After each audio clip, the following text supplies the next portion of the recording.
Even if my memory went the way of my waistline, I'd still be able to tell you the three things I never expected to see in Nero Wolfe's office. Fritz with a stain on his apron, Wolfe moving faster than a glacier, and Inspector Cramer crying. I'd seen Cramer do everything else.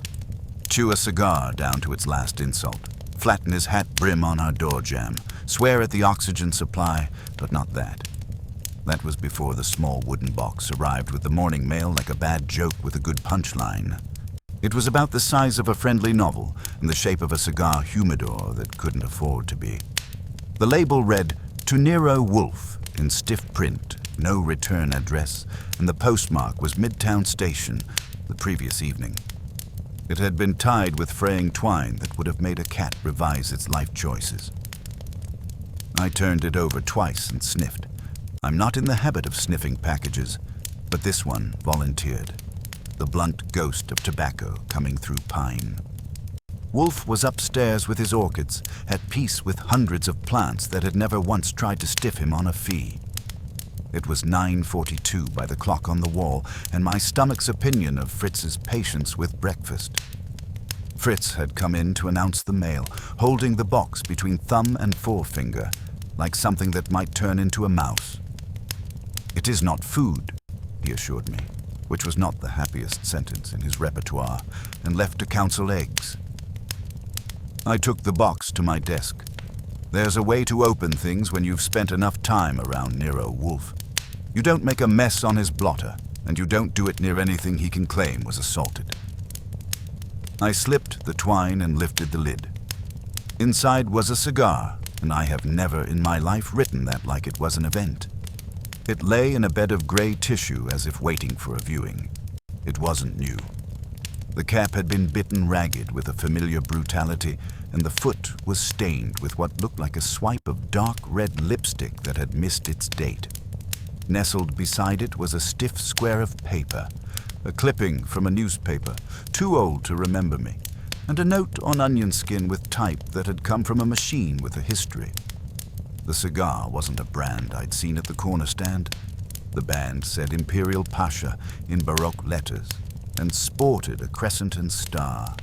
It didn't look like it had ever been in the same room with a convenience store. If you know Cramer, you know his cigars are not premium anything. He buys by the severity.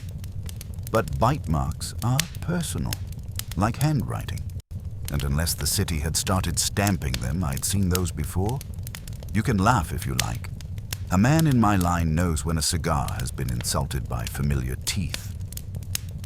I set the cigar down and picked up the note with 2 fingers. Purple ribbon.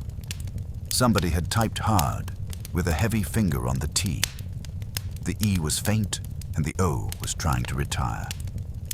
"Mr. Wolfe." Ask him what he cried over when he was green. Ask him what he promised and what he did. If he has honor left, he will come and answer you when you invite him. If he doesn't, I will teach him to weep in public. Tonight is best. A friend of justice. The clipping was from the Gazette and dated in the corner with ink that had seen better days, October 14th, 1929. The headline was smaller than the crash it missed by 2 weeks. Warehouse fire on Mitre Street. 2 dead. Police probe arson. There was a photograph bleached out to ghosts. I scanned the column and caught a line 3 paragraphs down. Patrolman Lonigan and probationary officer E. Cramer, first to respond.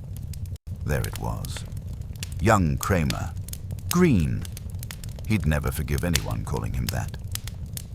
I put the note and the clipping back and rolled the cigar between thumb and finger. The band shifted, and a tiny flake of the wrapper gave way. Somebody had handled it, and not gently. The smear of lipstick wasn't fresh. I stuck the tip under my nose and got Old Smoke and Maybe. At 11, as you know if you've ever tried to interrupt a man who considers orchids a sacrament, Wolfe came down. He entered the office with the same air he used for a courtroom and an armchair. He's a large man who has planted himself in one place long enough to claim it by eminent domain, and he did, landing in his custom-built throne the way an ocean settles. He took a breath like a prophecy. "It will improve nothing," he said without looking at me, "for you to sit that way and stare at a closed box." "It's open," I told him, "and it's not nothing." He shifted his eyes, which is how he admits curiosity without paying tax on it.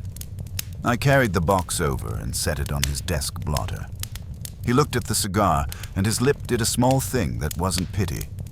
Then he looked at the note. He read it twice, the second time slower, and moved to the clipping. He didn't touch anything. He's not a handler. He uses his eyes the way some men use pocket knives. "What?" he said. "Did you smell?" "Tobacco, but not novice. Expensive and old. The lipstick is probably a year past its prime. The postmark is Midtown last evening." I slid the envelope across as well. "You'll want to note the way the T hammers and the E sulks." He hummed, which with Wolfe is not whimsy. "It's page 2 of the file." "You think those tooth impressions are his?" "I've seen Cramer gnaw," I said. "That's his dental autograph. Also, the brand isn't his. He wouldn't spend that on himself if it grew on trees and leaped into his mouth."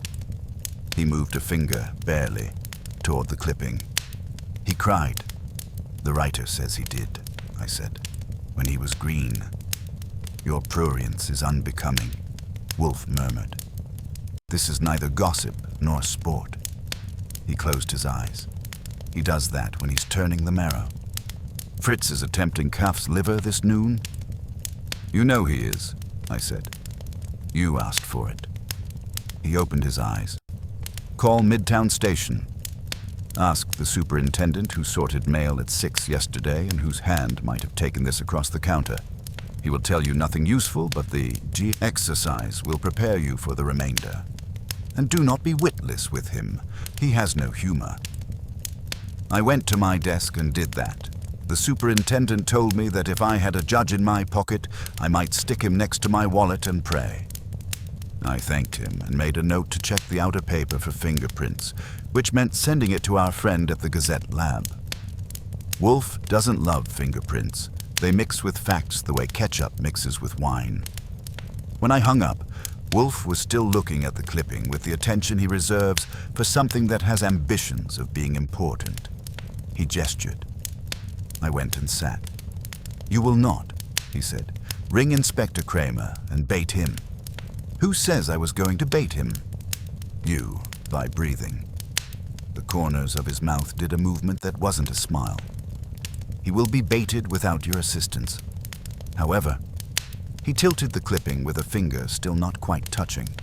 "This alludes to humiliation, perhaps disgrace. He would not come to us to prevent that. He would rather bite off his right hand and smoke it. It follows that the addresser has reason to believe that I can compel his presence or that he will not dare to refuse an invitation. The presumption is that he, or she, knows our practice." "Which limits the field to everyone," I said. "We've made a habit of accumulating attention." "Phooey," Wolfe said, which from him is affectionate. "You will ring him. Ask him to come at 7. You will say that I wish to discuss with him the Mitre Street warehouse fire of 1929 and an alleged dereliction. Say nothing of the rest. If he asks, tell him a trifle that will not be wholly false, that an old matter has resurfaced, and that he will be better served to instruct me than to have me form inferences unaided. He will come. If he blusters, you will permit him his ritual."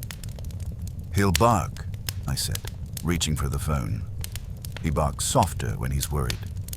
"You will judge that," Wolfe said. "Also, bring me the gazettes for October of that year. All of them." "From the basement or from Lon Cohen?" I asked. "Both," Wolfe said. "And Archie—" He waited until I had the receiver in hand. "This is not in the slightest a matter for prancing. Keep your tongue." He is a man. There are few times I've heard him say that and meant more than anatomy. I nodded and got the switchboard at Homicide. It took 3 transfers and 1 speechifying sergeant to get to Cramer. He came on with his voice like a chair scraping concrete. "What?" he said. "Make it short." "Good morning, Inspector," I said. I gave it a tone that remembered birthdays. Mister. Wolfe asks if you can come to the brownstone at 7 this evening. He snorted. To what? Break my teeth on your beer? No, thanks. To discuss the Mitre Street warehouse fire, I said, and an allegation that you were too young to have done better and didn't. Mr. Wolfe prefers to hear from you rather than trust the imagination of strangers. There was a pause. He didn't inhale. I had the impression that if a fly had crossed his path at that moment, it would have burst into flame. When he spoke, it was lower and very far away. Who said that? A gentleman who likes purple ribbon, I said.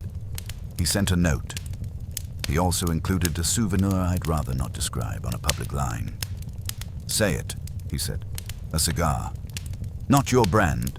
Bitten by your vampiric twin, I said. And a Gazette clipping. Another silence. Then flat. 7. 7, I said. He hung up. I replaced the receiver and turned to Wolfe, who was giving his chair a workout in patience. He'll be here, I said.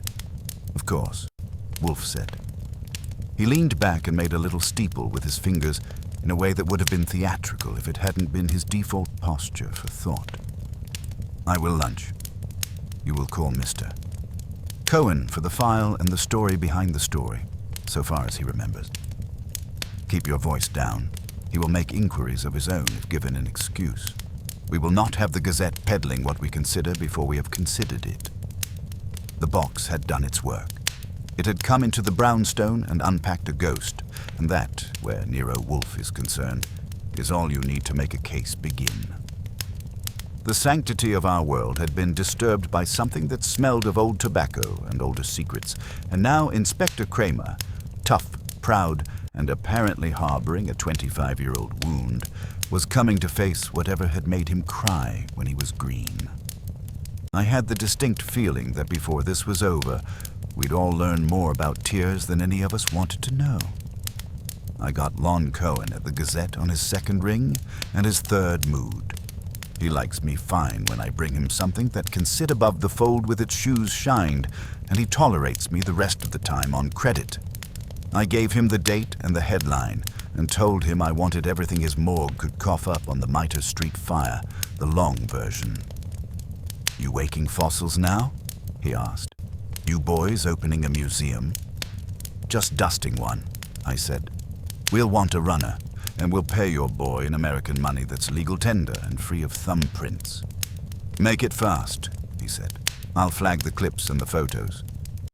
There was a photographer named Kells back then who thought every fire should be a self-portrait. He paused, and I could hear him thinking. That Mitre Street thing was messy, Archie. Not for the headlines, but for a couple of rookies. Always wondered how Cramer shook that off.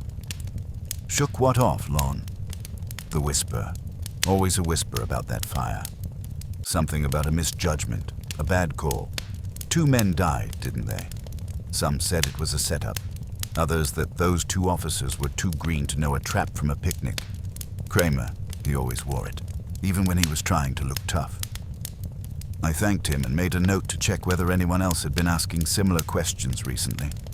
He hung up with a grunt that said he'd be making his own inquiries, which was fine by me. Lon's curiosity usually paid dividends. Fritz presented lunch as if he had been personally insulted by the suggestion that calf's liver could be ordinary.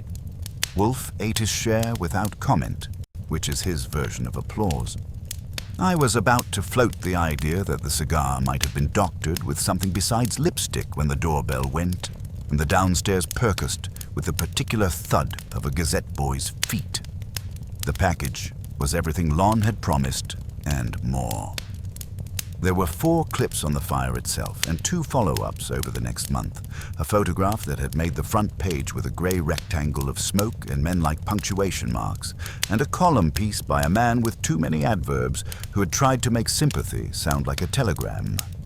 The facts, as the Gazette had bothered to collect them. The warehouse at 62 Mitre Street was leased to a company calling itself Pasha Oriental Imports. The owner on's paper was one Aziz Marek, who also owned a smaller storefront on Delancey that sold rugs, brassware, and what the reporter had dignified as Oriental indulgences. The fire started at 2:30 in the morning and ate fast. 2 watchmen died. Owen Lonigan, no kin to the patrolman, and Harry Pike. There had been talk of a third person trapped, a woman, but she didn't make the official list. The follow-ups were where it got interesting. One noted that Merrick had skipped to Philadelphia and then vanished, leaving a partner to swear he'd been in the dark. Another mentioned a union representative named Cusick, who'd had words with Merrick over the hiring of non-union labor. The photograph showed the skeleton of the second floor and a crowd penned behind a rope. The face in the lower right corner was a young cop with a jaw that wanted to be older. The caption named him Probationary Officer E. Cramer, assisting fire brigades. But it was the second day's coverage that made me sit up straight. The headline read, "Rookie Error, Mars Fire Probe, Evidence Destroyed." The story described how Cramer, in his eagerness to search for survivors, had trampled through what the fire marshal later determined was the point of origin. Critical evidence had been compromised, including what might have been accelerant residue in the remains of an incendiary device. I spent the afternoon cross-referencing and making notes. A call to a wholesaler I know confirmed that Imperial Pasha cigars were a boutique line that had died with the Depression, expensive enough to be a gift and rare enough to be memorable. The lipstick stain on the cigar wasn't just color. It had been applied deliberately with the uneven pressure of someone making a point.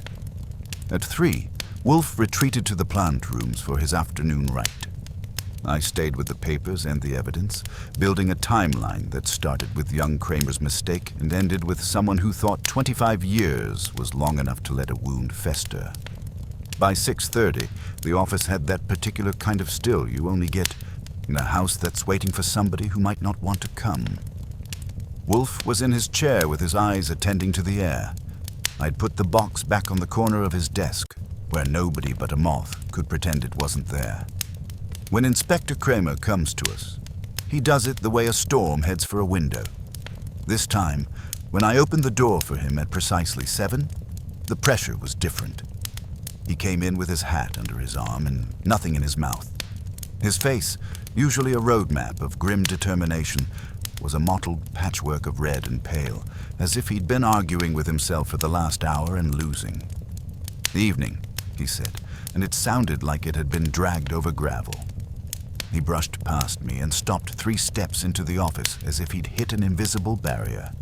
His eyes went to the box, and then to me, and then back to the box. He didn't ask for water. He didn't take a chair. He stood on the rug as if there were a law about it. "Where did you get that?" he said. The words had no punctuation. "By post," Wolfe said without looking up. "Please be seated." Cramer looked at the red leather chair that Wolfe reserves for people he intends to argue with.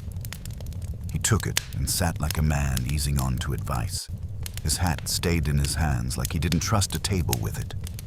Wolfe let the silence stretch, drawing it out like a held breath. Finally, he reached for the box and opened it with deliberate care. The cigar lay there in its tissue paper bed, the dark stain at its foot catching the light. Cramer's eyes widened, and a low, strangled sound escaped his throat. "That's..."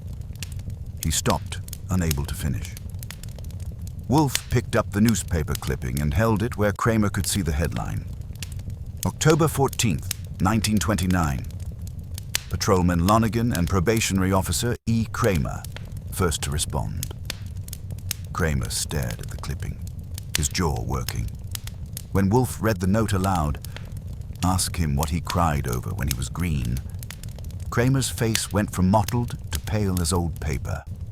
"I was there," he said finally, his voice barely above a whisper. "I was on foot patrol. The alarm went out and we were 3 blocks away. We got there before the second truck." He swallowed hard. "The building was bad. There were 2 watchmen. We pulled one out before he stopped breathing, and I held him while he did. The other one, Pike, he was already gone." His hands tightened around the hat brim. There was a woman there. Outside, not inside. She was making noise at me. Said we weren't moving fast enough. She was young, dark hair. short like the magazines were putting on girls, a mouth that argued by itself.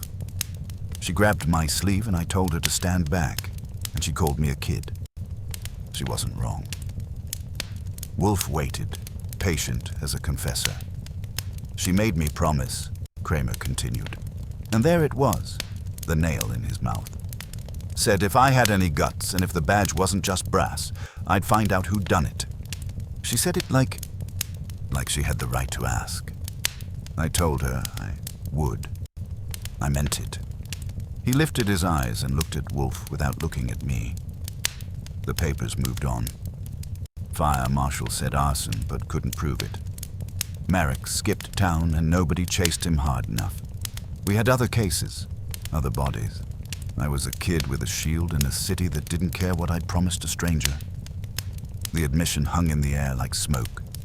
If your friend with the purple ribbon wants to say I cried, he can say it. Maybe I did. I had smoke in my eyes. His voice dropped. But if you want it private, I didn't like what it felt like to not be enough.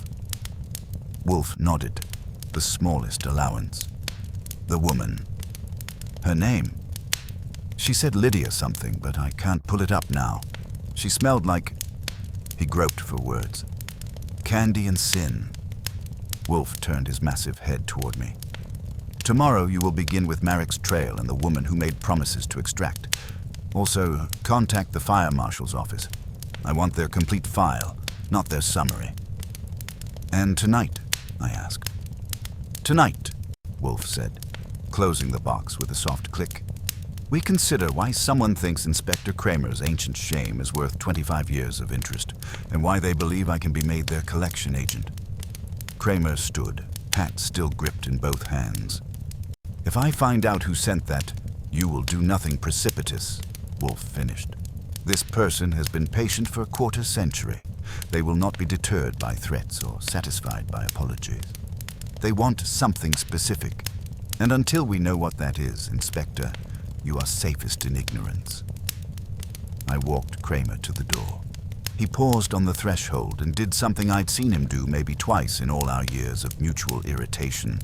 He touched my sleeve, not hard. Goodwin, he said. And that was all, but the tone said volumes. I'm housebroken, I told him. When I returned to the office, Wolfe had not moved. The box sat on his desk, smaller now somehow, which was a trick of perspective and memory. The room felt different, charged with the electricity of old secrets and older pain. Someone who knows our methods sent us that package, Wolfe said, as if continuing a thought he hadn't voiced. They know I will not discard it, and that I will compel the attendance of the man named. That narrows our correspondent to those familiar with our practice. The number is regrettably large. How do we narrow it further? He closed his eyes. By what they chose to send. A cigar, a clipping, a note. The character of the mind that selects symbols is as clear as a photograph, if one has learned to look. The brownstone had been tapped by a finger that didn't intend to stop tapping. We had a case now, whether we'd wanted one or not, and somewhere in the city, someone was waiting to see if Inspector Cramer would weep in public after all. The next morning brought the kind of gray sky that makes you wonder if the sun has given notice, and I started my day with coffee that could have doubled as motor oil and a telephone call to Deputy Fire Marshal Catherine Hennessy. She'd been helpful the day before, and I had a feeling she might be willing to bend a few more rules if approached with the right combination of charm and professional courtesy. Goodwin, she said when she came on the line. You're persistent. I'll give you that. It's one of my better qualities, I said, along with discretion and a healthy respect for public servants who know their business. I was wondering if you might have time this morning to show me those training slides you mentioned, the ones about what not to do at a fire scene. There was a pause, and I could hear her thinking. You're not writing a book, are you? Scout's honor, I said, though I was never actually a scout. 10 o'clock, she said, and bring coffee. The kind they serve here could strip paint. I arrived at the fire marshal's headquarters with 2 cups of coffee that had been on speaking terms with actual beans. Hennessy met me in the same glass-fronted room as before, but this time she had a projector set up and a screen that had seen better decades. "These slides are from our training archive," she said, advancing to the first image. "We use the Mitre Street fire as a case study in scene preservation, or rather, the lack thereof. The first slide showed the warehouse exterior, smoke pouring from every opening like the building was exhaling its last breath. The second showed the interior after the fire had been controlled, a skeleton of blackened beams and twisted metal. The third slide made me sit up straighter. "Point of origin," Hennessy said, tapping the screen with a pointer. "Second floor, southwest corner. You can see the burn patterns radiating outward. Classic accelerant fire. But look here."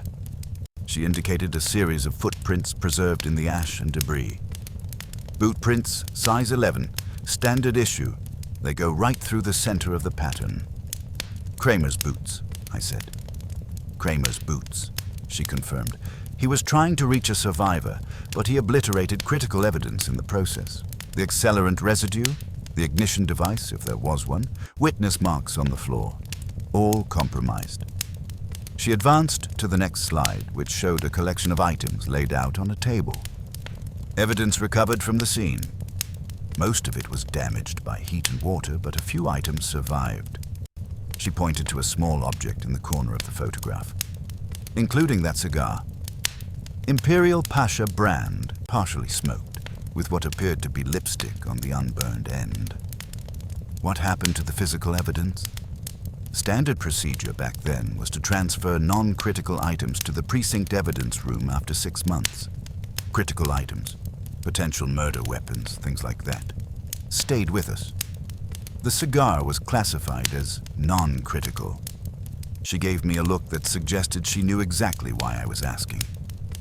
"The transfer log shows it went to the old Tribeca station house in March of 1930. After that," she shrugged. I thanked her and headed downtown to the address Lon Cohen had given me for Victor Cusick. The Union Hall had moved 3 times since 1929, but Cusick himself had apparently moved only once, to Woodlawn Cemetery in the Bronx, where he'd been resting since 1947. His successor, a man named Frank Torino, was still alive and still angry about everything that had happened since the Coolidge administration. Torino received me in an office that smelled of cigar smoke and old grievances. He was built like a stevedore and had hands that looked like they'd been arguing with heavy machinery for 40 years. "Cusick," he said when I mentioned the name. Now there was a man who knew how to negotiate. With his fists mostly, but he got results. He leaned back in a chair that creaked like a ship in a storm. "What's your interest in ancient history?" I gave him the standard line about an estate matter and old insurance claims. He nodded as if he'd heard it all before. "The Mitre Street thing?" he said. "Yeah, Cusick was involved in that. Marek was hiring off the books, bringing in immigrants who'd work for half scale. We couldn't let that stand."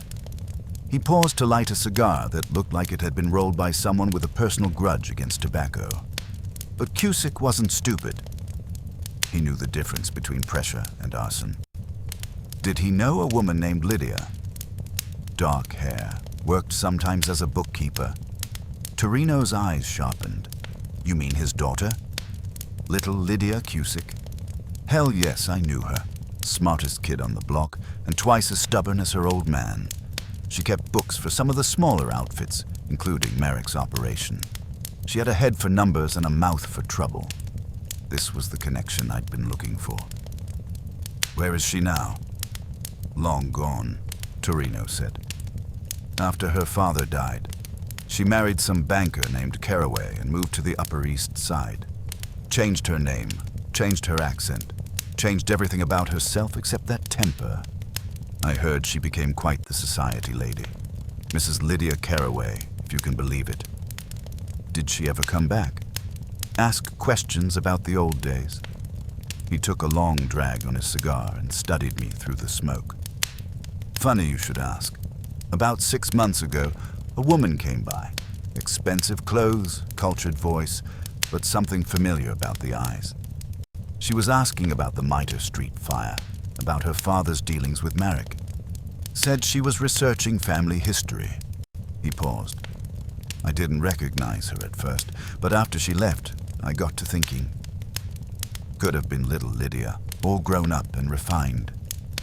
I left Torino with his memories and his grievances and went looking for Mrs. Lydia Carraway. The telephone directory listed 3 Carraways on the Upper East Side. The first 2 had never heard of anyone named Lydia. The third was answered by a maid with an accent that suggested expensive training. Mrs. Carraway is not receiving visitors today, she informed me. Perhaps you could leave a card? Perhaps I could, I said. Tell her it's regarding her father's business with Pasha Oriental Imports. Tell her it's about a promise she asked a young policeman to make.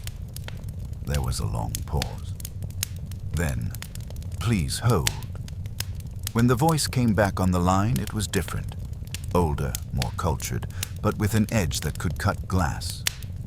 Mr. Goodwin, the voice said. I've been expecting your call. Have you now? I said. That's interesting, considering I didn't know I was going to make it until 5 minutes ago. Oh, but you were always going to make it, she said, from the moment that package arrived at Mr. Wolfe's brownstone. I know his methods, you see. I know how his mind works, and I know that sooner or later he would send you to find me. And why would he want to find you, Mrs. Carraway? Because I'm the one who sent him that cigar, she said. And because I'm the one who's going to make Inspector Cramer pay for what he cost me 25 years ago.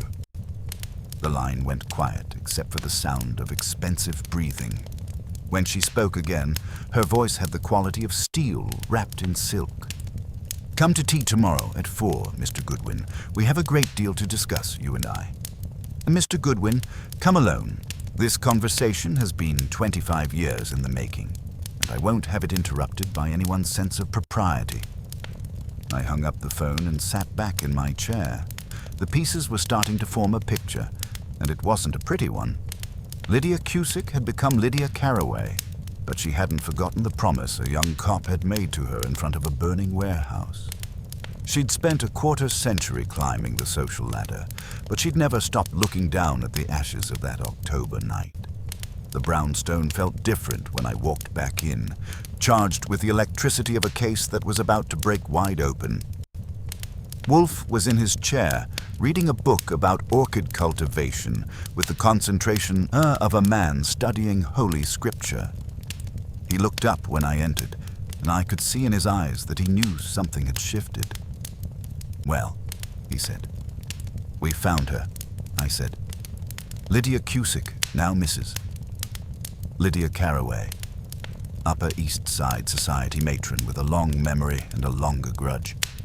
She's the one who sent the package, and she wants to have tea tomorrow to discuss Inspector Cramer's sins. Wolfe closed his book and leaned back in his chair. Interesting, he said. And what, precisely, does she believe Inspector Cramer cost her? I have a feeling, I said, that we're about to find out. But whatever it was, she's been nursing it for 25 years, and she's ready to collect. The case had found its center, and it was a woman who had transformed herself from a union boss's daughter into a society matron, but had never forgotten the taste of smoke or the sound of a young cop's promise.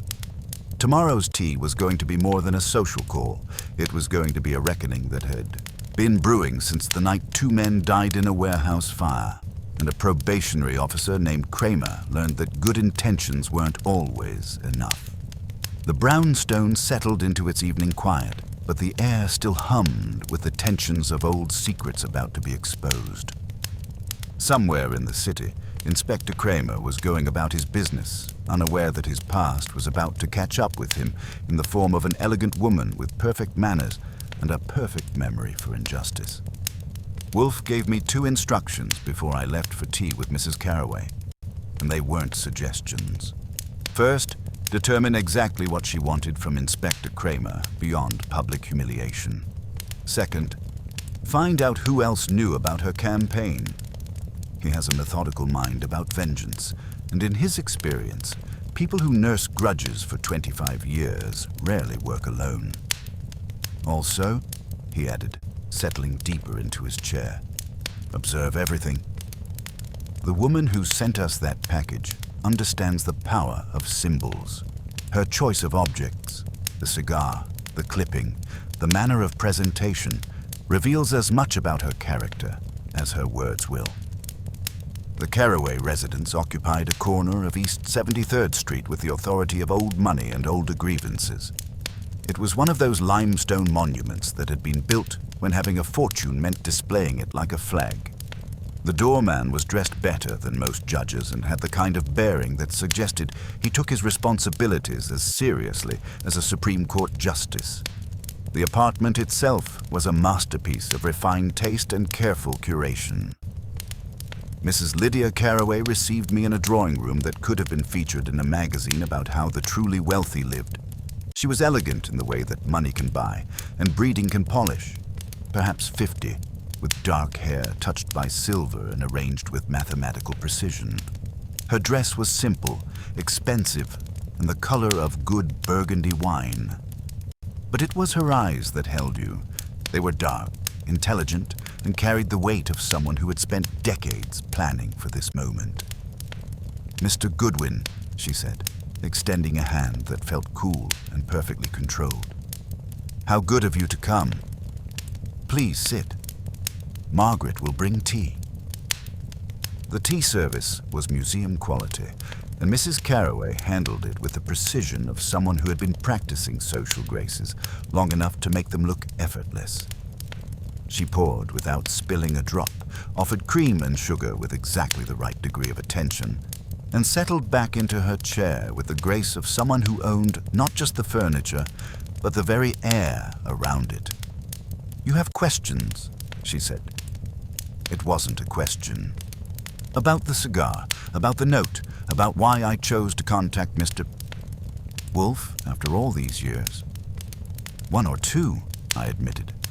"Starting with why you waited 25 years to collect on what you consider a debt."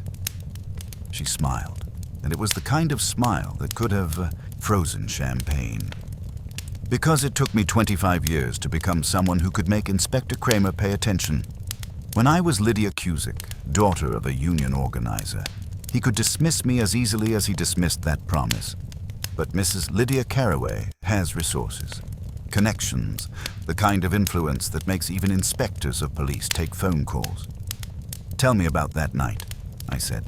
"The fire. What really happened?"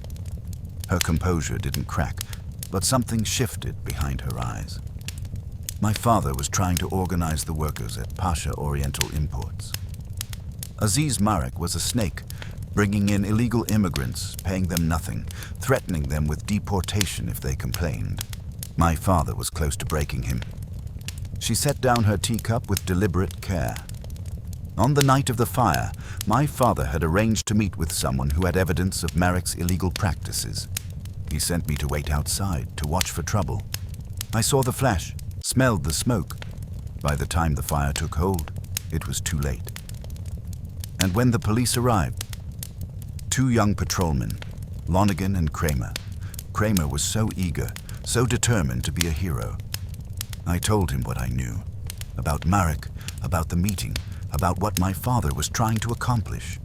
He promised me he would find out who did this and make them pay." Her voice dropped to barely above a whisper. Instead, his eagerness destroyed the very evidence that could have proven murder. As she spoke, I became aware of a subtle scent in the room. It wasn't perfume or flowers.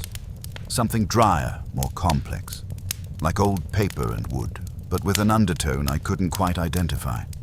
Something faintly chemical that seemed to cling to the expensive furnishings. "The cigar," I said. "How did you come by it?" "Through a friend," she said carefully. "Someone who understood that certain items from that night had sentimental value. The police evidence room in those days was less carefully managed than it is now." "And the lipstick?" For the first time, her composure showed a crack. "Mine. From that night, I'd been close to someone who worked for Marek, someone who was helping my father gather evidence. She paused, and when she continued, her voice was steadier. He died in that fire, Mr. Goodwin. Not just the two watchmen the papers mentioned. There was a third person, a bookkeeper who had been helping us. His death was never officially recorded. The pieces were starting to form a picture, but it was a darker one than I'd expected. You want more than just Cramer's public confession? I want the truth, she said. All of it. Marek escaped justice because Cramer's incompetence destroyed the evidence. The men who financed Marek's operation, respectable businessmen who profited from illegal labor and smuggling, they all walked away clean. I want their names. I want their crimes exposed. And if Cramer won't cooperate, then Mr. Wolfe will find another way, she said, with absolute certainty. I have resources, Mr. Goodwin. I've spent 25 years accumulating them. Newspaper connections, political influence, financial leverage. I will not rest until this is finished. I stood to leave, but the scent in the room was bothering me. It was familiar, but I couldn't place it exactly. As Mrs. Carroway walked me to the door, I realized what it was. The same subtle, dry odor I'd noticed on the cigar box. Old tobacco, yes, but something else. Something that reminded me of the chemistry sets I'd played with as a boy. Something that belonged in laboratories or fire investigation reports. Back at the brownstone, I found Wolfe in his office, a book about orchid cultivation open on his desk. He looked up as I entered, one eyebrow raised in silent inquiry. "She's a piece of work," I began, settling into my chair. "Lydia Carroway, née Cusick, polished, refined, and carrying a grudge that's been aging like fine wine for 25 years. I gave him the full report. Her transformation from union organizer's daughter to society matron, her version of the fire, her demands for justice, and her threats if Cramer didn't cooperate.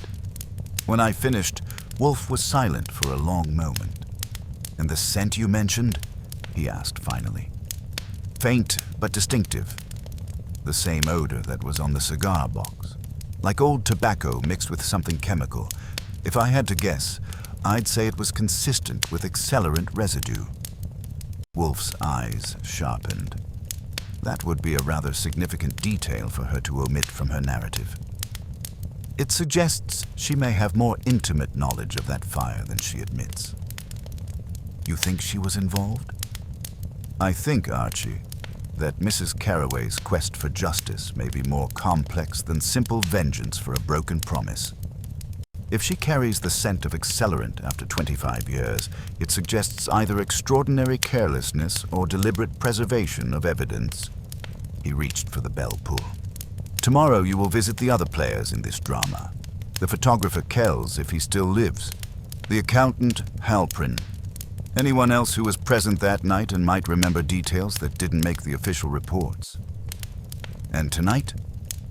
Tonight we consider why a woman would keep the smell of arson on her person for a quarter-century," Wolfe said, "and whether Inspector Cramer's tears were shed for the victims of that fire or for something else entirely." The brownstone settled into its evening quiet, but the air seemed charged with the electricity of old secrets about to surface. Mrs. Carroway had presented herself as an instrument of delayed justice, but the evidence suggested she might be something more dangerous. A woman who had spent 25 years not just seeking vengeance, but carefully preserving the very evidence that could prove her own involvement in the crime she claimed to want solved. The case was becoming less about Inspector Cramer's ancient shame and more about what Mrs. Lydia Carroway was really trying to hide behind her quest for justice. Wolfe dispatched me into the morning with a list that read like an indictment. Thomas Kells, the photographer who had documented the Mitre Street fire, Michael Lonergan, the other patrolman who had responded that night, and Samuel Halprin, the accountant who had kept Marek's books. Each name carried the weight of 25 years, and I had the distinct feeling that before the day was over, those years would start talking. Finding Kells required following a trail of old contacts and older grudges. The Gazette's morgue clerk directed me to a walk-up on 10th Avenue, near a diner that treated bacon as a sacrament and coffee as a necessary evil. The building smelled of developer solution and disappointment, and the name on the frosted glass door read Thomas Kells, Photographic Services in gold leaf that had been negotiating its retirement for a decade. Kells himself was a tall stick of a man in a cardigan with leather patches that had once been optimistic cows. His hair had made a strategic retreat to the perimeter of his skull, but his eyes were bright with the particular alertness of someone whose best days were behind him but still on speaking terms. "The Gazette send you, or did you find an old clip and start drawing lines?" he asked, after examining my card with the skepticism of a man who had been disappointed by credentials before. "Both," I said, settling into a chair that had seen better upholstery. "I'm interested in your negatives from October 1929, specifically the Mitre Street warehouse fire." He snorted like a horse with editorial opinions. "You and half a dozen others this year. I should have made postcards and saved myself the conversation." That stopped me cold. Half a dozen others? More or less. Had a lady in a hat that cost more than my rent asking for specific prints. A short fellow who smelled like cloves and spoke with an accent that belonged in a geography book, and a kid with a notebook who asked too many smart questions for his own good. I leaned forward, trying to keep my interest casual. The lady, what did she look like? 45 to 50, but she wore those years like they were mink. Dark hair, expensive clothes, and eyes that said, "Don't try to charm me, it won't work." He grinned at the memory. She didn't waste time with small talk. Just handed me cash and asked for 2 specific prints, the wide shot that ran on the front page and a crop of the lower right corner. Why the lower right corner? Kells shuffled to a file cabinet with drawers like coffins and pulled out a collection of negatives that had been treated with the reverence usually reserved for religious relics. He clipped one to a viewer and clicked on the light. The image materialized. Smoke, twisted beams, and scattered figures that looked like punctuation marks against the chaos. He adjusted the crop and brought up the lower right corner, and I felt my breath catch. There was young Cramer. Young, his face unmarked by the decades of disappointment that would follow, his cap askew and his jaw set with the determination of someone who believed the badge meant something. In front of him stood a young woman with dark hair bobbed in the severe style of the late 20s. She was leaning toward him, and in her right hand was a cigar held between thumb and forefinger. Her mouth was pressed against it, leaving a dark stain on the tobacco. Lipstick transferred with the deliberate precision of someone making a point. "You caught the moment she marked it," I said, studying the photograph. "I saw her kiss that thing with a look that could have melted steel, then press it into his chest," Kells confirmed. "She said something I couldn't make out over the noise, but whatever it was, it hit him like a physical blow. He looked like he'd been handed a live coal and told to be brave about it. But he squared his shoulders and went right back into that building." "Did you know who she was?" "One of Cusick's people. I'd seen her at a union rally the week before, making speeches about fair wages and workers' rights. Lydia, that was her name. Cusick's daughter, though she had more fire in her than the old man ever did." He moved to another negative, this one darker and less clearly focused. This one never ran in the papers. Editor said it was too unclear for publication. The image showed a man in an expensive overcoat and hat, standing near the edge of the crowd, but turned away from the camera, his profile sharp as a blade. Saw him twice that night. First time he was watching from the front. Second time he'd moved to the alley.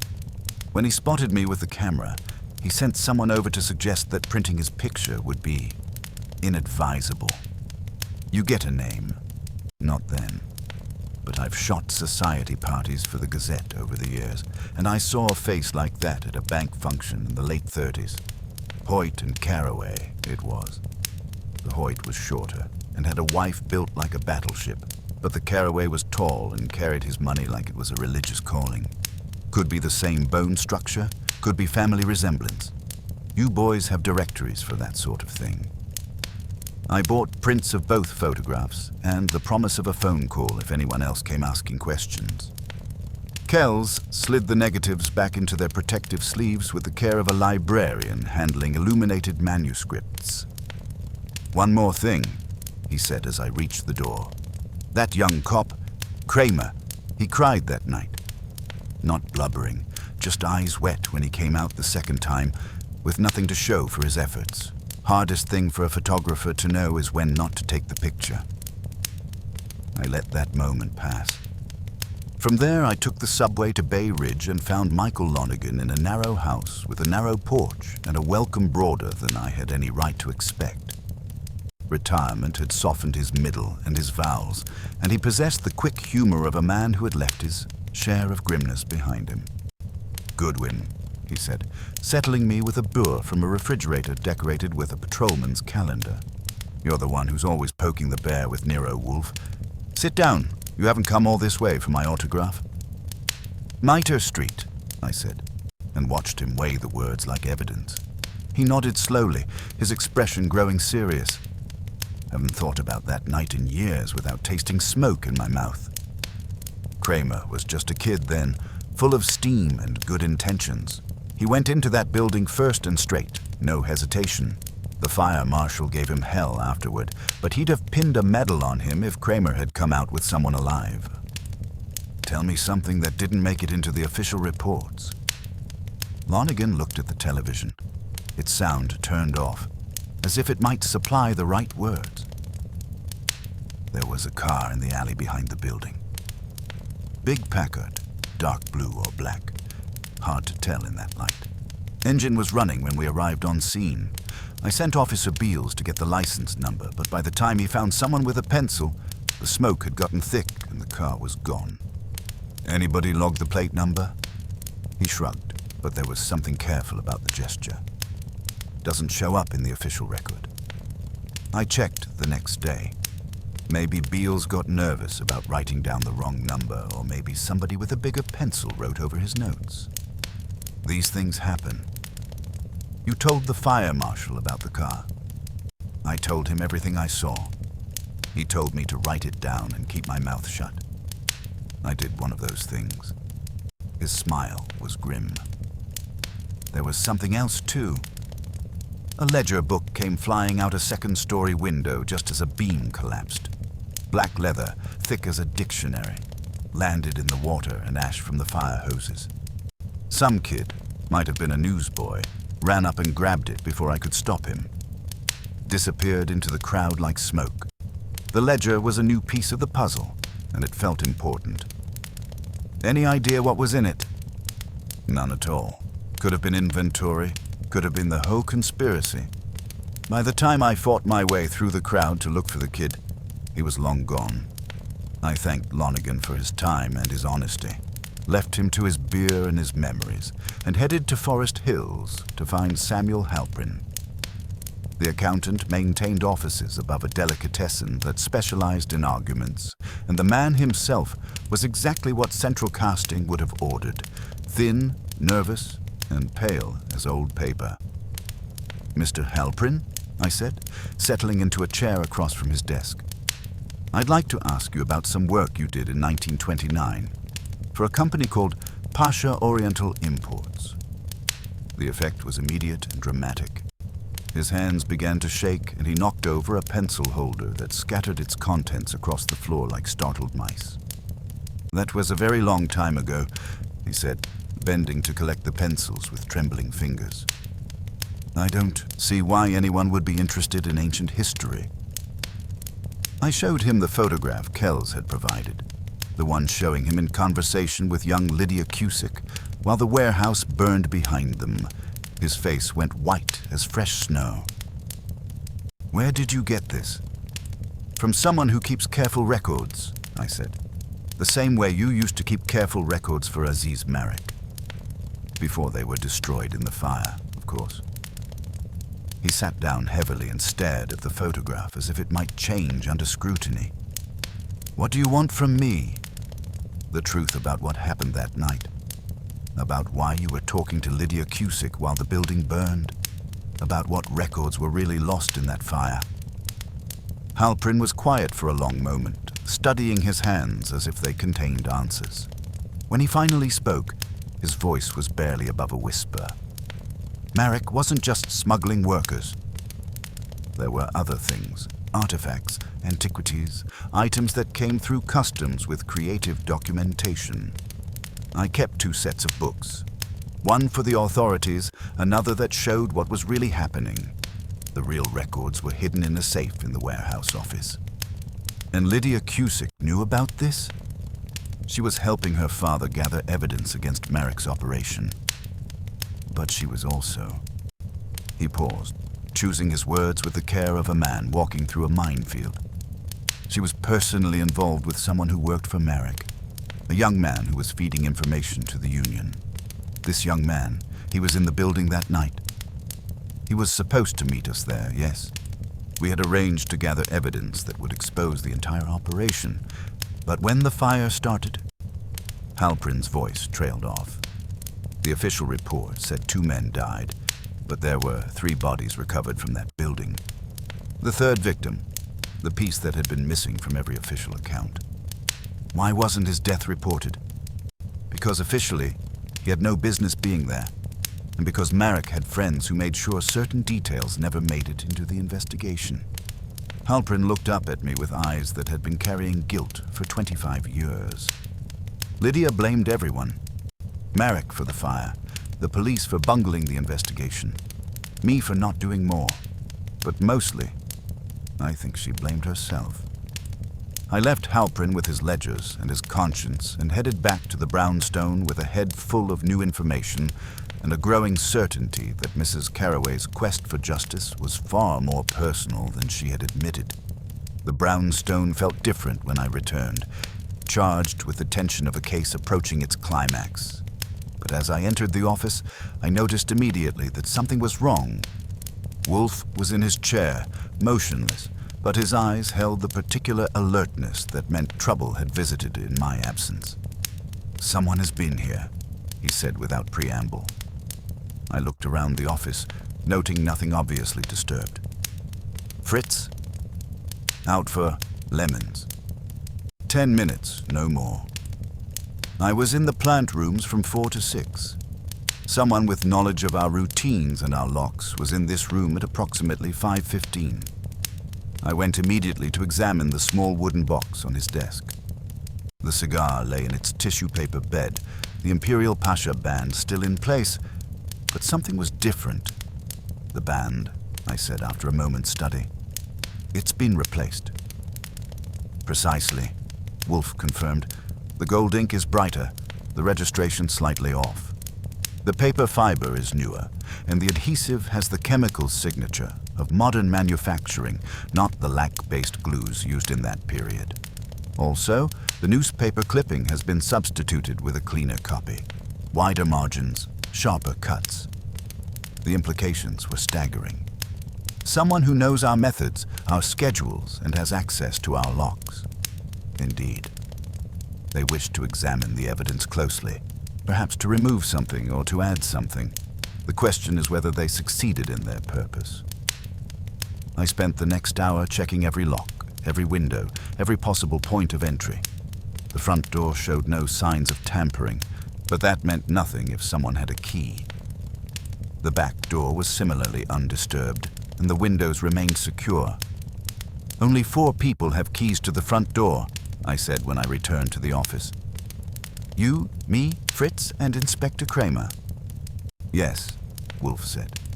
"And while I do not suspect the inspector of such trespass, keys can be duplicated, borrowed, or obtained through other means. We must assume that our security has been compromised.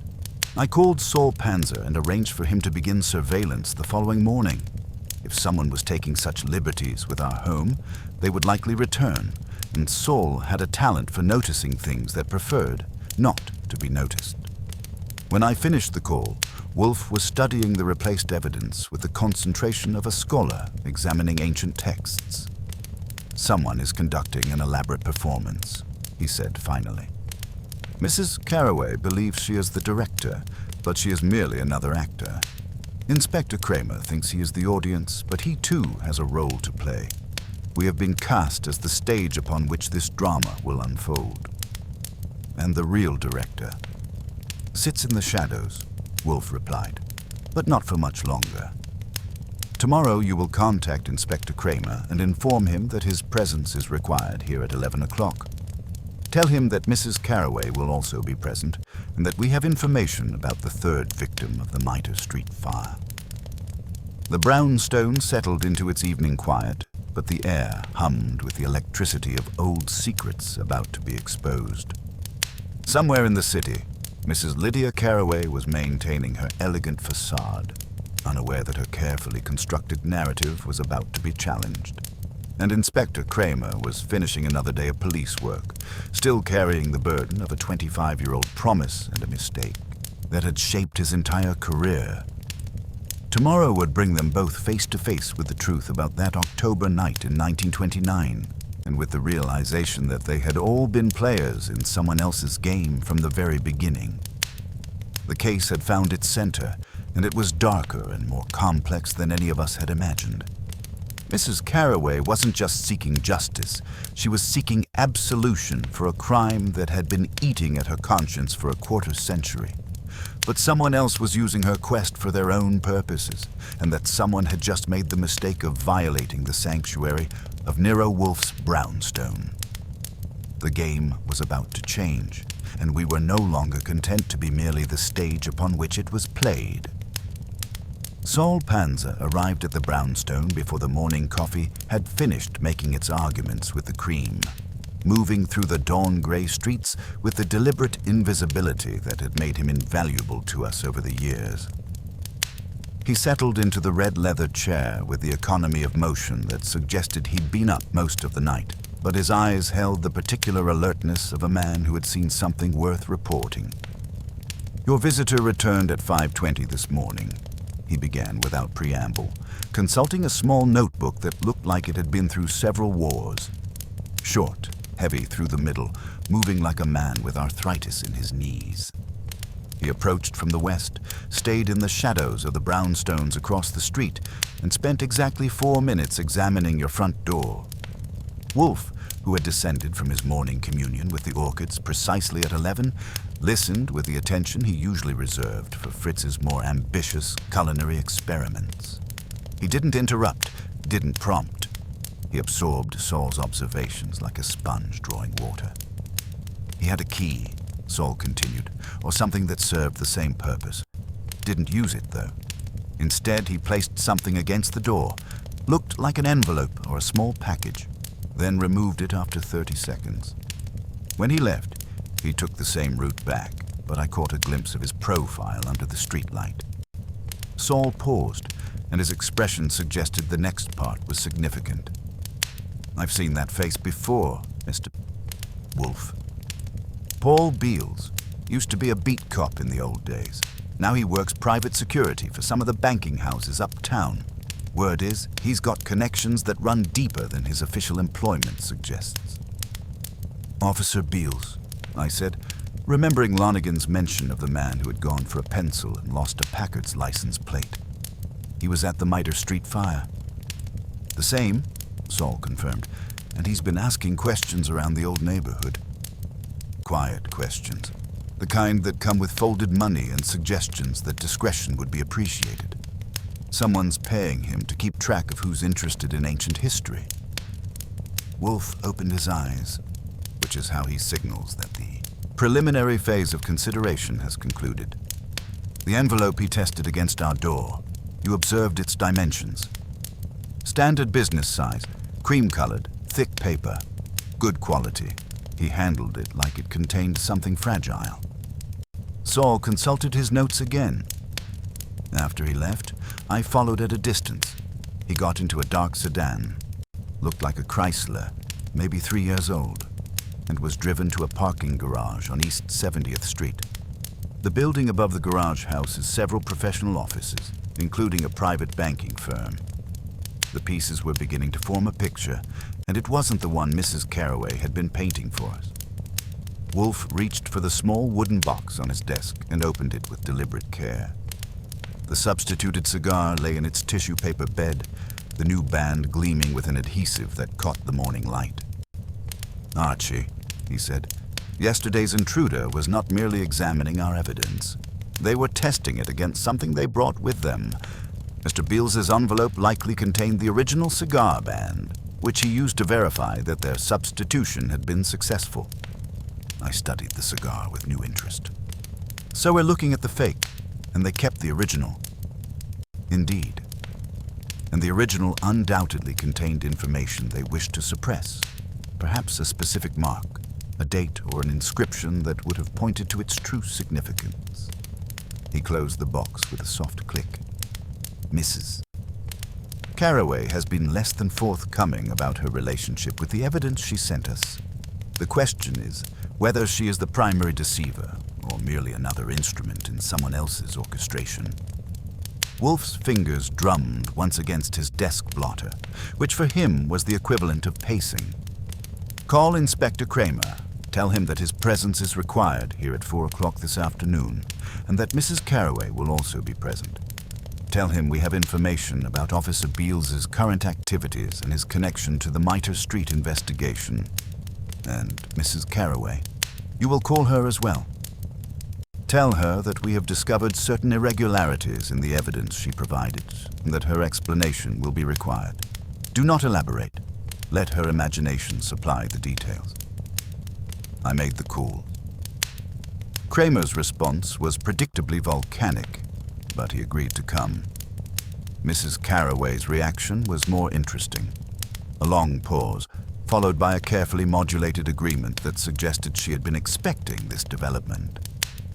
After lunch, Wolfe retreated to his office with a book about orchid cultivation, but I could see that his attention was elsewhere. He was building his case methodically, testing hypotheses, discarding the ones that didn't fit the available evidence. The substituted cigar had revealed more than its creators intended. It had shown us that we were dealing with people who understood our methods well enough to attempt to manipulate them. At 3:30, Fritz announced that Mrs. Carraway had arrived early. She entered the office with the same elegant composure she had displayed during our previous encounters, but there was something different about her bearing, a tension that suggested she knew the performance was approaching its climax. "Mr. Wolfe," she said, settling into the red leather chair with practiced grace. "Mr. Goodwin indicated that you have concerns about the evidence I provided." "I have concerns about the evidence you did not provide," Wolfe replied with characteristic directness.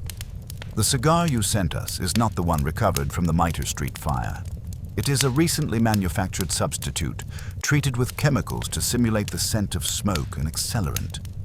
Her composure didn't crack, but something shifted behind her eyes. "I'm not sure what you mean." "I think you are." Wolfe opened the box and gestured to the cigar.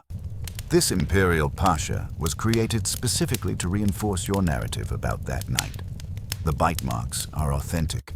They belong to someone who had the nervous habit of chewing cigars when under stress, but the cigar itself is a prop, designed to lead us to specific conclusions about Inspector Cramer's culpability in destroying evidence." Mrs. Carraway was quiet for a long moment, her hands folded in her lap with mathematical precision. When she spoke, her voice carried a weight that hadn't been there before. "The original cigar was damaged beyond recognition," she said carefully. "I had it recreated to preserve the memory of what was lost. The bite marks were cast from dental impressions I had preserved. The scent was added to approximate what the original would have carried." "Whose dental impressions?" Wolfe asked. Another pause, longer this time. "David Kellerman's. He was the third victim of the fire, the one whose death was never officially recorded. The admission hung in the air like smoke from that long-ago fire. Inspector Cramer chose that moment to arrive, his footsteps heavy on the stairs, his presence filling the doorway with the particular authority of a man who had spent decades learning when to be patient and when to act. "Mrs. Carroway," he said, nodding to her with a careful courtesy, reserved for people whose motives remained unclear. "Wolfe. Goodwin, someone want to tell me why we're having this reunion?" "Because," Wolfe said, settling deeper into his chair. 25 years ago, a young policeman made a promise to a grieving woman, and that promise has been used by others to orchestrate a campaign of deception that reaches into the highest levels of New York's financial community. He gestured to the chair across from his desk. "Please be seated, Inspector." "Mrs. Carroway has been telling us about David Kellerman, the man whose death you have carried on your conscience for a quarter century. The man whose murder has been carefully concealed behind a narrative of accidental death and investigative incompetence." Cramer sat down heavily, his eyes moving between Mrs. Carroway and the wooden box on Wolfe's desk. "Murder?" "Murder," Wolfe confirmed. "And Mrs. Carroway knows exactly who killed him and why. The question is whether she has been seeking justice for his death, or whether she has been protecting his killer while using your guilt as a weapon against others." The brownstone seemed to hold its breath, waiting for the answer that would finally illuminate the shadows that had been gathering around us for days. Mrs. Carroway looked at Inspector Cramer with an expression that contained 25 years of carefully managed emotion, and when she spoke, her voice was barely above a whisper. "David Kellerman was my fiancé," she said, "and I know who killed him because I've been living with his murderer for the past 20 years. The office fell into absolute silence, the kind that comes when long-held secrets finally find their way into the light. Wolfe leaned back in his chair, his eyes never leaving Mrs. Carroway's face, and I had the distinct impression that we had finally reached the heart of the maze she had been leading us through since that first wooden box arrived at our door. The case was about to break wide open, and when it did, it would reveal not just a 25-year-old murder, but a web of deception that had ensnared everyone in the room, including us. The silence that followed Mrs. Carroway's confession stretched like a held breath, and I found myself counting heartbeats while the office absorbed the weight of 25 years' worth of carefully buried truth. Inspector Cramer sat motionless in his chair, his face cycling through expressions that would have made a poker player weep. Wolfe remained as still as a monument, but his eyes held the particular intensity of a man watching the final pieces of a complex puzzle slide into their inevitable positions. "Your husband's name," Wolfe said finally, and the words carried the weight of an indictment. "Edward Carroway," she replied, her voice steady despite the tremor in her hands. He was Aziz Marek's silent partner, the financier behind Pasha Oriental Imports. David had discovered the connection, the money trail, the false documents, the entire smuggling operation.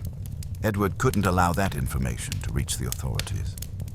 She opened her purse with deliberate care and withdrew a small leather portfolio, worn smooth by decades of handling.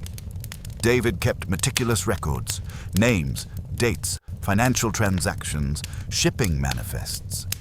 He was going to expose everyone involved after his meeting with Mr. Halprin that night. Instead, he walked into a carefully orchestrated trap. Cramer found his voice, though it sounded like it had been dragged over broken concrete. The fire, it was deliberate. Edward arranged everything, Mrs. Carroway continued, spreading the portfolio's contents across Wolfe's desk with the precision of someone who had rehearsed this moment countless times. He knew about David's investigation, knew about the meeting. He made sure to be there when the warehouse burned, to ensure that both David and the evidence were destroyed. "And yet you married him," Wolfe observed, his tone carrying no judgment, only the methodical pursuit of understanding. Mrs. Carroway's composure finally showed its first real crack. "Because he gave me no choice. After David's death, Edward came to me with an offer wrapped in threats.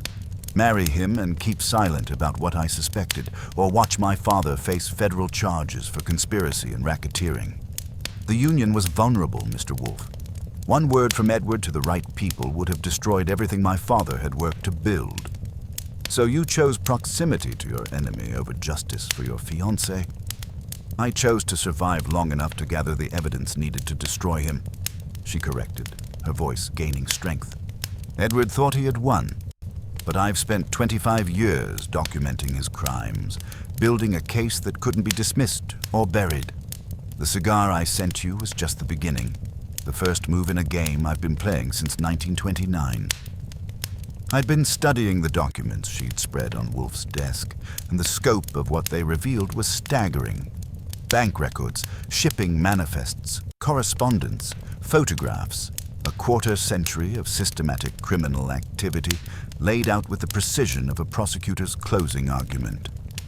These bank records, I said, pointing to a series of ledger entries. They show transfers continuing well into the 1940s. Your husband didn't stop after the fire. He never stopped, Mrs. Carraway confirmed. The Mitre Street fire was meant to eliminate the immediate threat, but the business continued. Edward simply became more careful about covering his tracks. Antiquities, artworks, items that would disappear from museums and private collections only to reappear with pristine provenance papers. David stumbled onto the financial side of the operation, but he never realized how deep it went. Wolfe leaned back in his chair, his fingers forming the familiar steeple that indicated he was approaching the final assembly of his case. And Officer Beals? His role in this elaborate deception?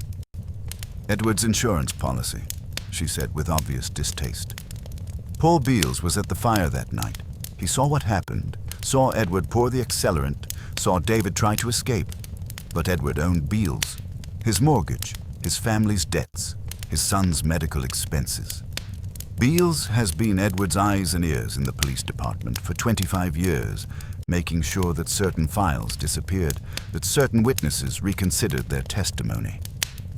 Cramer had been listening with the concentrated attention of a man watching his entire understanding of events reshape itself. The license plate that never made it into the report. The ledger book that disappeared from evidence. Beals was behind all of it. All of it, Mrs. Carraway confirmed. And when Edward learned that I was finally ready to act, he sent Beals to monitor your investigation, to report back on what you were discovering. As if summoned by the mention of his name, the office door opened to admit Paul Beals himself.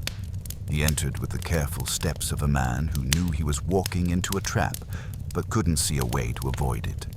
His face carried the exhausted resignation of someone who had been carrying secrets too heavy for too long. Mrs. Carraway, he said, with a nod that managed to be both respectful and defeated. I told Mr. Carraway this day would come eventually.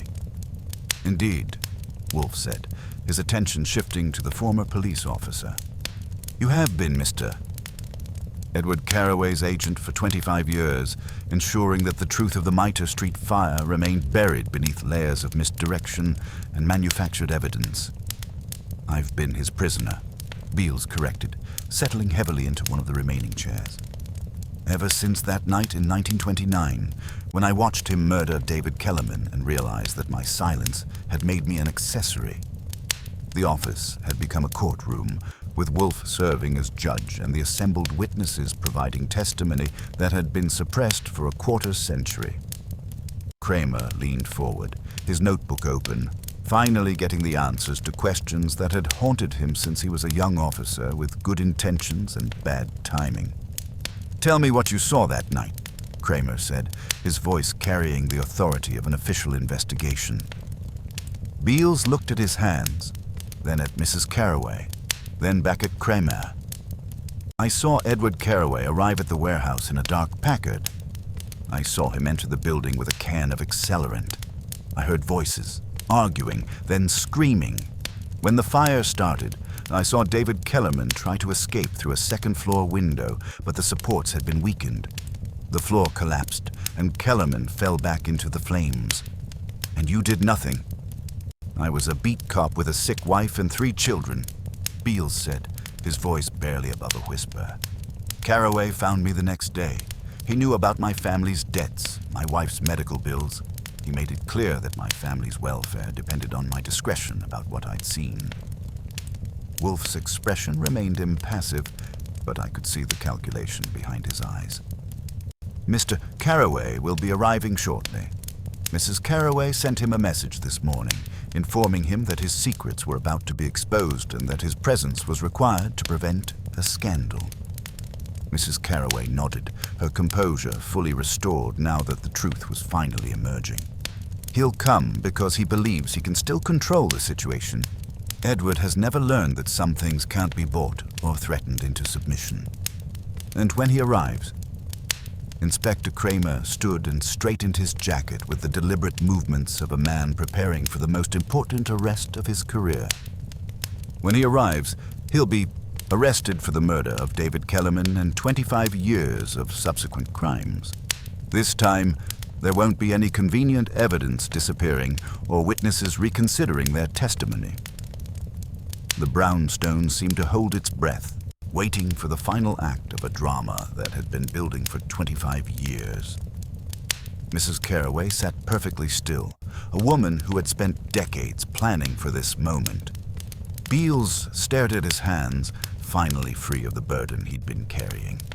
And Cramer checked his service weapon with the grim satisfaction of a man about to close the case that had defined his entire career.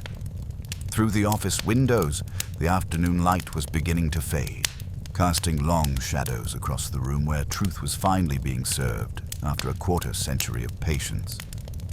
Edward Carraway was on his way to face the consequences of a crime he thought he had buried beneath years of respectability and influence.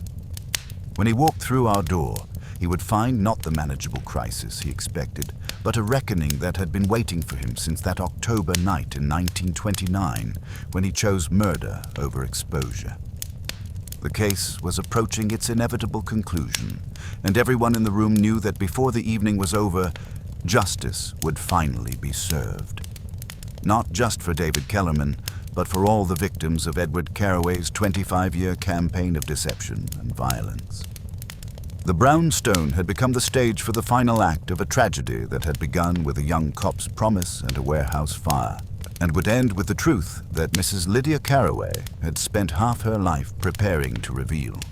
Edward Carraway arrived at 6:07, announced by Fritz with the particular formality reserved for visitors whose welcome remained in question.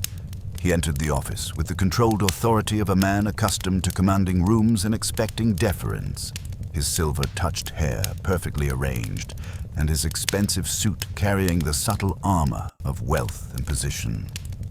His eyes swept the assembled company with the calculating assessment of someone who had built his fortune on reading situations quickly and acting decisively. Mrs. Carraway sat with perfect composure, her hands folded in her lap. Inspector Cramer stood near the window, his jaw set with the particular grimness of a man who had waited 25 years for answers. Paul Beals occupied a chair in the corner, looking like someone who had finally decided to stop running from his conscience. "Lydia," Carraway said, his tone carrying the chill of discovered betrayal. "Your message suggested urgency. I trust this gathering serves some purpose beyond theatrical display."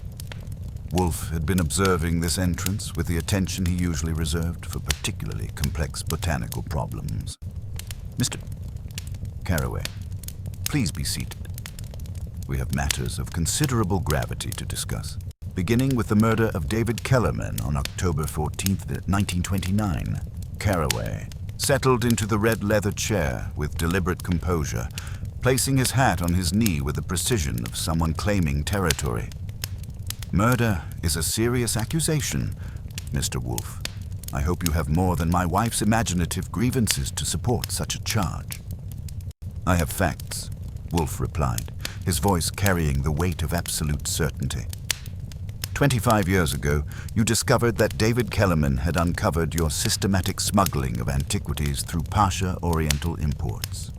Rather than face exposure and prosecution, you chose murder, disguised as accidental death in a warehouse fire. Wolfe gestured to the document spread across his desk. "Mrs. Caraway has preserved meticulous records of your criminal activities. Bank transfers, shipping manifests, correspondence with co-conspirators. The pattern of illegal activity spans decades and involves millions of dollars in stolen artifacts and laundered money. Caraway's expression remained controlled, but something shifted behind his eyes. Documentation can be forged, Mistress. Wolfe, disgruntled wives have been known to fabricate evidence to support their fantasies of persecution. Indeed, Wolfe conceded, which is why we also have the testimony of Officer Paul Beals, who witnessed your actions that night. Mr. Beals, perhaps you would share with us what you observed on October 14th, 1929. Beals lifted his head, his voice barely above a whisper. I saw you enter the warehouse with a can of accelerant, Mr. Caraway. I saw David Kellerman try to escape through a second-floor window when the fire started. I saw you push him back into the flames. The accusation hung in the air like smoke from that long-ago fire. Caraway's composure cracked slightly, revealing the cold calculation beneath his civilized exterior. The word of a corrupt police officer against a respected businessman, he said, but his voice lacked its earlier confidence. Beals has been compromised for decades. His testimony is worthless. Compromised by you, Wolfe observed. For 25 years, you have owned Officer Beals through threats to his family and financial leverage. He has been your instrument in suppressing evidence, altering reports, and ensuring that certain investigations reached convenient dead ends. Wolfe opened the small wooden box on his desk, revealing the substituted cigar. You made a critical error this week, Mr. Caraway. Believing that this evidence might expose you, you sent Mr. Beals to examine it and, if necessary, to replace it with a harmless substitute. The original Imperial Pasha cigar bore a distinctive maker's mark, a crescent cipher, available only to members of your private banking club. The substitution was expertly done, but not expertly enough. Inspector Cramer stepped forward, his notebook open, finally getting the answers to questions that had haunted him for 25 years. We recovered the original cigar from where Beals disposed of it after making the switch. The forensic analysis confirms accelerant residue consistent with the chemicals used in the Mitre Street fire. Combined with the witness testimony and documentary evidence, we have more than enough for an indictment. Caraway looked around the room, his eyes moving from face to face, searching for weakness or leverage that might still allow him to control the situation. Finding none, he turned to his wife with undisguised hatred. You've destroyed everything, Lydia. 25 years of building, of creating something substantial, and you've torn it down for the sake of a dead man's memory. Mrs. Caraway met his gaze without flinching. I've spent 25 years preparing for this moment, Edward. Every document you thought was safely hidden, every transaction you believed was untraceable, every secret you assumed was buried, I've preserved it all. David's death wasn't the end of his investigation. It was the beginning of mine. Your wife, Wolfe added, has demonstrated remarkable patience and strategic thinking. She understood that immediate action would have been futile against a man of your resources and connections. Instead, she chose to wait to gather evidence, to build an unassailable case while maintaining the facade of a dutiful wife. Caraway's mask finally slipped completely, revealing the desperate fury beneath. This is conspiracy, pure and simple. A bitter woman, a corrupt cop, and a meddling detective manufacturing evidence to destroy an innocent man. Innocent? Cramer's voice carried 25 years of suppressed anger. You murdered 3 people in that fire, Caraway. You corrupted a police officer and turned him into your personal cover-up artist. You've spent decades profiting from stolen art and illegal smuggling. The only thing innocent about you is your belief that money could buy you immunity from justice forever. Wolfe leaned back in his chair, his fingers forming the familiar steeple. The evidence against you is overwhelming, Mr. Caraway. Mrs. Carraway's documentation, Officer Beale's testimony, the forensic analysis of the cigar, the photographic evidence placing you at the scene. No reasonable jury would find doubt in such a comprehensive case. The moment of reckoning had arrived. Carraway sat in the red leather chair, his expensive suit wrinkled, his authority evaporated, looking for the first time like what he truly was, a murderer who had finally been caught. Cramer reached for his handcuffs with the deliberate movements of someone who had waited a quarter-century for this moment. Edward Carraway, you're under arrest for the murder of David Kellerman and conspiracy in the deaths of Owen Lonigan and Harry Pike. You have the right to remain silent. As the familiar words of the Miranda warning filled the office, Carraway made one final attempt to assert control. This isn't over. I have lawyers, resources, connections that reach into every level of this city's power structure. You'll regret this. No, Mrs. Carraway said quietly. You'll regret it. You'll regret the choice you made 25 years ago when you decided that David's life was worth less than your criminal empire. You'll regret the decades of corruption and violence that followed. And you'll regret underestimating the determination of a woman who loved the man you murdered. The handcuffs clicked shut with a sound that seemed to echo through 25 years of suppressed truth. As Cramer led Edward Carraway toward the door, the man who had orchestrated a quarter-century of deception and violence looked back once at the room where his carefully constructed world had finally collapsed. The brownstones seemed to exhale as the door closed behind them, releasing tension that had been building since that first wooden box arrived at our door. Mrs. Carraway remained seated, looking smaller somehow, as if the revelation of her long-held secrets had diminished her physical presence while restoring her moral authority. Paul Beals stood slowly, moving like a man who had just been released from a prison of his own making. 25 years, he said, his voice filled with wonder and relief. I never thought this day would come. Justice, Wolfe observed, settling deeper into his chair, maintains its own schedule. It is rarely punctual, but it is ultimately reliable. The case was closed, but its implications would ripple through the city for years to come. Edward Carraway's arrest would trigger investigations into decades of corruption, exposing a network of complicity that reached into the highest levels of New York's financial and political establishment. Mrs. Carraway would finally have her justice, though it had cost her 25 years of her life lived in proximity to her fiancé's killer. Inspector Cramer would be free of the guilt that had shaped his entire career, vindicated at last by the truth he had been prevented from discovering as a young officer. The brownstone returned to its customary quiet, but the air still hummed with the electricity of secrets finally revealed and justice finally served. Fritz appeared in the doorway, ready to restore order with the promise of dinner and the comfortable rhythms of normal life. As Mrs. Carraway gathered her documents and prepared to leave, she paused at Wolfe's desk. Thank you, Mr. Wolfe. You've given me something I thought I'd never have, the knowledge that David's death has finally been answered. Mrs. Carraway, Wolfe replied, your campaign required considerable courage and strategic thinking. However, do not mistake the satisfaction of justice for absolution.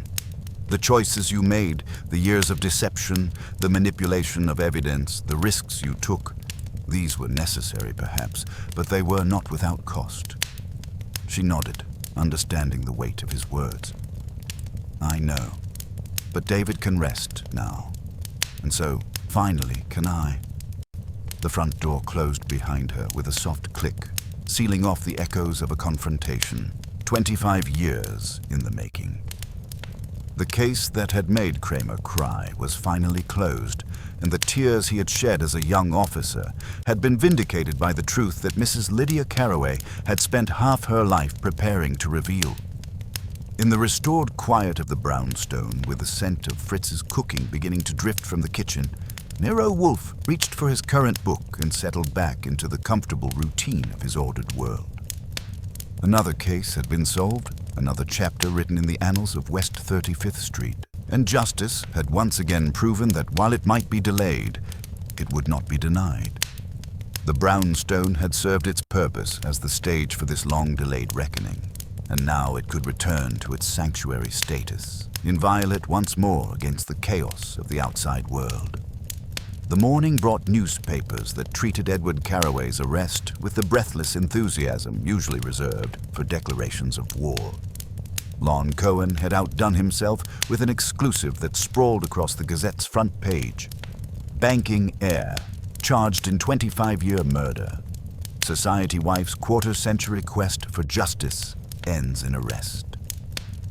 The photograph showed Carraway in handcuffs, his expensive suit wrinkled and his authority evaporated, looking for the first time like what he truly was, a murderer who had finally been caught. Wolfe read the coverage with the detached interest he usually reserved for accounts of natural disasters in distant countries. He disapproved of publicity in general, and newspaper hyperbole in particular, but he understood that the exposure served justice. It would make it considerably more difficult for Carraway's lawyers to claim their client was the victim of conspiracy. Inspector Cramer arrived at 11, moving with the restored confidence of a man who had finally set down a burden he'd carried for 25 years. The weight that had pressed on his shoulders since that October night in 1929 had lifted, and he looked like someone who had remembered how to sleep without ghosts. "Wolfe," he said, settling into the red leather chair with something approaching satisfaction. "I wanted to thank you personally before the circus really gets going." Carraway's booked solid: murder in the first degree, conspiracy, racketeering, the DA's calling it the most significant cold case breakthrough in the city's history. "The significance," Wolfe replied, "lies not in the age of the case, but in the systematic corruption it revealed. Mr. Carraway's arrest is merely the opening movement. The investigation will expose decades of criminal activity involving some of the city's most respected institutions." Cramer nodded grimly. "Beals is singing like a canary with stage fright. Full immunity in exchange for testimony, and he's giving us everything: names, dates, bank accounts, the whole rotten structure. We've already identified stolen artifacts from museums across Europe, laundered money from illegal antiquities sales, forged provenance documents that fooled experts for decades. Carraway wasn't just a murderer. He was running one of the most sophisticated art theft operations in history. And the original cigar, recovered from Carraway's private study, displayed in a locked case like some kind of trophy. The forensic analysis confirms accelerant residue consistent with the chemicals used in the Mitre Street fire, and the Meridian Club's membership records establish Carraway's exclusive access to that particular tobacco. Cramer's voice carried the satisfaction of a man watching puzzle pieces finally lock into place. It's another nail in his coffin, and this time there won't be any convenient evidence disappearing. The conversation was interrupted by Fritz, who appeared in the doorway with a particular expression he reserved for announcements of significance. "A lady to see you, sir. Mrs. Carraway. She says it concerns the conclusion of business." Mrs. Carraway entered with the same elegant composure she had maintained throughout our acquaintance, but something fundamental had changed. The tension that had defined her bearing for the past week was gone, replaced by serene exhaustion that suggested she had finally set down a burden too heavy for any one person to carry. "Gentlemen," she said, taking the chair Cramer vacated for her, "I wanted to express my gratitude personally before I leave the city. Mr. Wolfe, your assistance has been invaluable in bringing this matter to its proper conclusion." "You are leaving New York?" Wolfe asked. "Tomorrow morning. I have a house in Santa Barbara that I purchased years ago, but never occupied. I think it's time to discover what kind of life I might have lived if I hadn't spent the last 25 years preparing for yesterday evening." She opened her purse and withdrew a familiar envelope. Cream-colored paper, expensive stock. "There is one final matter. I thought you should have this returned to complete your files." She placed the envelope on Wolfe's desk and he opened it with deliberate care. Inside was a small piece of tissue paper containing what appeared to be a cigar band, the original Imperial Pasha band, with its distinctive crescent cipher pressed into the gold foil. "This is the band from the original cigar," she explained. "David found it in Edward's private office the night he died. It was part of the evidence he had gathered about Edward's involvement in the smuggling operation. When David died in the fire, I retrieved what I could from his apartment before Edward could destroy it. I've been saving it for 25 years, waiting for the right moment." Cramer examined the band with professional interest. "The club records will establish this as exclusive to Meridian Club members, and Carraway's been a member since 1925. Combined with everything else, it's ironclad." Mrs. Carraway stood to leave, moving with the fluid grace of someone who had been released from a long captivity. "Mr. Wolfe, you mentioned that justice maintains its own schedule. I've learned that patience, while costly, can be a form of justice in itself. 25 years was a long time to wait, but it was worth it to see Edward finally face the consequences of his choices." After she left, the office settled into contemplative quiet. Cramer remained for another hour, discussing the implications of the ongoing investigation. When he finally departed, he did so with the satisfied air of a man who had finally closed the book on the defining failure of his career. "You know," he said, pausing at the door, "I carried a piece of paper from that night for over a year. My notes, illegible after they got wet, but I kept them anyway. Habit, maybe, or penance." He touched his coat pocket. "Today I threw them away. Felt right. The afternoon brought a parade of visitors and phone calls. Saul Panzer stopped by to report that the surveillance was concluded and to collect his final payment. The locksmith from Tilden's Safe and Lock arrived with new cylinders for every door in the brownstone, Wolfe's response to the violation of our security. Lon Cohen called 3 times, fishing for additional details that might enhance his follow-up stories. By evening, Fritz had prepared a dinner that seemed designed to celebrate the restoration of order. Roast duckling with cherry sauce, pommes Anna arranged like golden towers, and haricots verts so perfectly prepared they could have passed military inspection. A pear tart waited on the sideboard, and the wine had been breathing for exactly the right amount of time.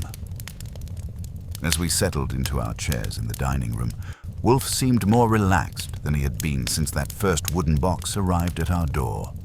The brownstone had returned to its sanctuary status, its rhythms restored, its security renewed. "A successful conclusion, Archie?" he asked, attacking the duckling with methodical precision. "Successful enough," I said. "Cramer's vindicated. Carraway's behind bars. Mrs. Carraway finally got her justice, and Beals is free of his burden. Everyone got something." Wolfe paused, his fork halfway to his mouth. The pursuit of justice, however, is rarely a tidy affair. It leaves trails of collateral damage, of lives twisted by the very forces intended to set them right. Consider Mrs. Carraway. She has achieved her objective, but at what cost? 25 years of her life spent in a gilded cage, nurturing a hatred that must have consumed her. She has won, but has she found peace, or merely exchanged one burden for another? He took a bite of the duckling, chewed thoughtfully, and continued.